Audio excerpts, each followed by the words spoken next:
critical infrastructure.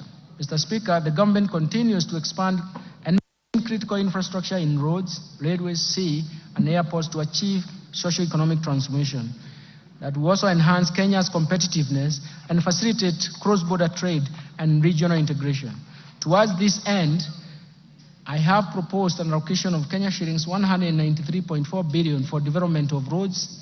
This includes 86.2 billion to support construction of roads and bridges, Kenya shillings 37.7 billion for the rehabilitation of roads, and Kenya shillings 69.5 billion for road maintenance.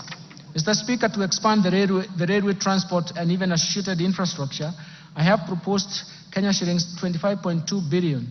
I have also proposed Kenya shillings 2.4 billion for infrastructure development at Dogokudu Special Economic Zone, Kenya shillings 1 billion for Nairobi Bus Rapid Transport Project, Kenya shillings 316 million for promotion of e-mobility project, and Kenya shillings 239.4 billion for the development of Nairobi Railway City.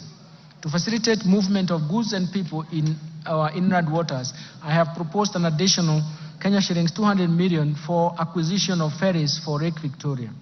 Mr. Speaker, to scale up production of reliable and affordable energy, I have proposed an allocation of 69.7 billion to the energy subsector. This includes Kenya shillings 27.8 billion for the national grid system, Kenya shillings 24 billion for rural electrification, Kenya shillings 14 billion for the development of geothermal energy, Kenya shillings 2.2 billion for the alternative energy technologies, and Kenya shillings 920 million for the development of nuclear energy. Mr. Speaker, I now turn to improving education outcomes. The government continues to invest in education to improve education outcomes and create a level playing field for all Kenyan children.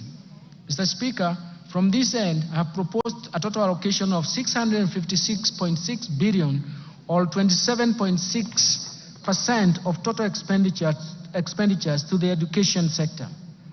This includes Kenya shillings 358.2 billion to the Teacher Service Commission, Kenya shillings 142.3 billion for basic education, Kenya shillings 128 billion for higher education and research, Kenya shillings 30.7 billion for technical vocational education and training. Mr. Speaker, the allocation of the education sector includes Kenya shillings 9.1 billion free